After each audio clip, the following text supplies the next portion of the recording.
1947లో భారతదేశం స్వాతంత్రం పొందినప్పుడు ఎక్కువ శాతం సంస్థానాలు చర్చల ద్వారా భారత సమాఖ్యలో కలిశాయి.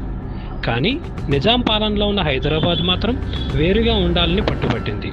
ముస్లిం పాలకుడైన నిజాం తన ప్రత్యేక రాజ్యాన్ని కొనసాగించాలని ప్రయత్నం చేశారు. ఈలోగా అతని అనుచరులైన రజాకార్లు రాష్ట్రంలో ఉన్మాదం సృష్టించారు. అమాయక హిందువులపై దాడులు జరిగాయి. దోపిడీలు, హత్యలు, అల్లర్లు చోటు చేసుకున్నాయి. ప్రజలు భయంతో, కష్టాలతో జీవించారు. ఇలాంటి క్లిష్ట పరిస్థితుల్లో దేశానికి శాంతి, ఏకత్వం కావాలన్న సంకల్పంతో అప్పటి హోంమంత్రి సర్దార్ వల్లభాయ్ పటేల్ ముందుకు వచ్చారు. ఆయన సంకల్పమే 1948 సెప్టెంబర్ 13న ఆపరేషన్ పోలో రూపంలో సాకారమైంది. భారత సైన్యం కేవలం 5 రోజుల సైనిక చర్యతోనే నిజాం బలగాలను ఓడించింది. సెప్టెంబర్ 18న నిజాం లొంగిపోయి హైదరాబాదు సంస్థానం భారతదేశంలో భాగమైంది. ఈ విజయంతో దేశం ఒకే త్రివర్ణ పతాకం కింద ఏకమైంది. అయితే ఈ విజయానికి తెలంగాణ ప్రజల త్యాగం, పోరాటం కూడా గుర్తుపెట్టుకోవాల్సినదే. రజాకార్ల అణచివేతను తెలంగాణ ప్రజలు ధైర్యంగా ఎదుర్కొన్నారు. స్వాతంత్రం కోసం తమ ప్రాణాలని కొంతమంది అర్పించారు.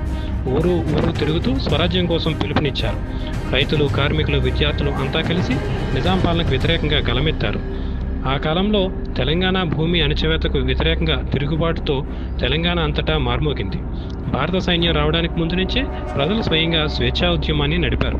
ఆపరేషన్ పోలో విజయం కేవలం సైనికుల ధైర్యమే కాదు, తెలంగాణ ప్రజల కష్టం, సహనం, త్యాగం కలిసిన ఫలితం.